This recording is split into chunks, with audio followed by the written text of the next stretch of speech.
Good morning and welcome to the year of 1978.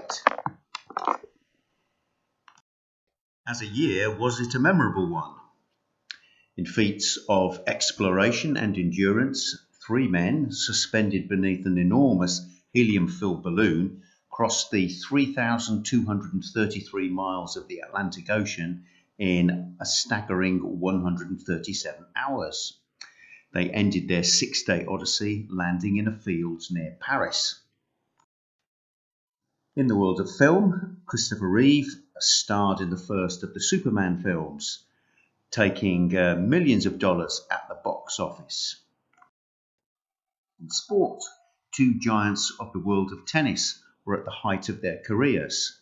The ice-cooled Swede Bjorn Borg beat Jimmy Connors in an epic 5 sets encounter at Wimbledon. The fiery, brash American gained his revenge 2 months later at the US Open. It was also a World Cup year. The Netherlands, appearing in their second consecutive final, were defeated again by the host nation, this time Argentina. But 1978 witnessed something extraordinary because the world saw 3 different popes within the space of 2 months. On the left, Pope Paul VI was coming to the end of his 15-year tenure. In the centre, the short-lived John Paul I, and on the right, one of the most famous men of all time, John Paul II. Giovanni Montini, the son of a lawyer, former Archbishop of Milan, cannot be underestimated in his role as leader of the Roman Catholic Church. And that was because he had to preside over the most difficult task the Church had ever seen. Vatican II had been set in motion by his predecessor, Pope John XXIII. It was down to Pope Paul to steer the Church through many, many great and, for some Catholics, very difficult changes. Mass had now to be said facing the people. The liturgy had a new translation. Latin was removed from most services. The documents containing the new guidelines of the Second Vatican Council were vast. Numbers of Catholics found this time most challenging to their faith, but Pope Paul rode all criticism and gently brought the Church into the modern world. There was to be no turning back. However, being a symbol and embodiment of Christ's peace on earth, one issue would have continued to trouble him in all his time as pontiff. Paul never saw a secure and abiding peace across the world. His entire papacy lay within the decades of the Cold War. The powers of the Soviet Union glared westwards at their adversaries, the forces of NATO. The USA, Canada, Britain, France, West Germany, Norway, and other countries, ready in their arms, stared back at them. The forces of the Soviet Union were ever keen to display their military might every year at the May Day parade, whilst the nuclear-armed members of NATO aimed their missiles at the cities of the USSR in case of an attack.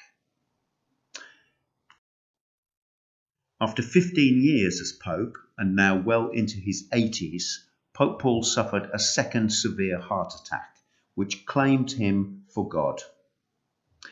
The cardinals were summoned from their archdioceses from all over the globe to choose his successor. As the cardinals assembled at the Vatican, it was clear that votes were likely to be split between the leading contenders. Anticipating a possible deadlock, thoughts began to turn towards a compromise candidate, Cardinal Albino Luciani, the Patriarch of Venice. When asked about his chances, he jokingly replied that he was only on the C list.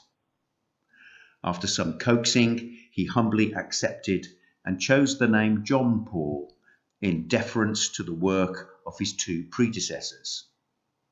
With very little surprise to the waiting crowd, yet another Italian had been made the servant of the servants of God. Then followed the shocking news. After just 33 days as Pope, the Vatican announced his death. According to his doctor, John Paul was a fit 65-year-old. So how had he died so suddenly? After a routine day, having eaten a light dinner, he retired to his apartments quite early in the night. He was found by a nun who checked in on him at 5 a.m. in the morning. There were no signs of any abnormality. Pope John Paul took the mystery of his death to his tomb. There could be no autopsy of a pope's body. Immediately, conspiracy theories shot up. Was he assassinated? Who knows? The one thing John Paul had vowed to do straight away was to look into the financial irregularities and the banking of the Vatican. Was there someone who did not wish to be investigated? Again, who knows? And so, barely having unpacked their suitcases, the College of the 115 Cardinals flew back to Rome to elect another successor to the shoes of St. Peter. They were to be enclosed again in the Sistine Chapel until their task was complete. On the first day, neither of the leading Italian candidates could secure the 75 votes needed for victory. The tin chimney of the Sistine Chapel repeatedly sent up black smoke of the burnt ballot papers soaked in a chemical to point to the negative result. As a way out of the deadlock, the name of the Polish Cardinal Karol Wojtyła was put forward. He was a conservative, charismatic, and a very healthy-looking 57 years of age. And so, for the first time in 4.5 centuries, a non-Italian pope was elected. As he stepped onto the balcony on that drizzly October evening, the cardinal known as the Carmeleggio made the announcement. Annuntio vobis magnum gaudium habemus papam, Cardinalem Karol Wojtyła. I announce great joy to you. We have a pope. The crowd was somewhat taken aback. Few in the crowd in St. Peter's Square knew this man. Some fervent Polish nuns waving a Polish flag were homed in on by the television cameras. For my own part, I recall at the time that my feeling of joy was also mixed with unease. I kept repeating to myself, what have they done?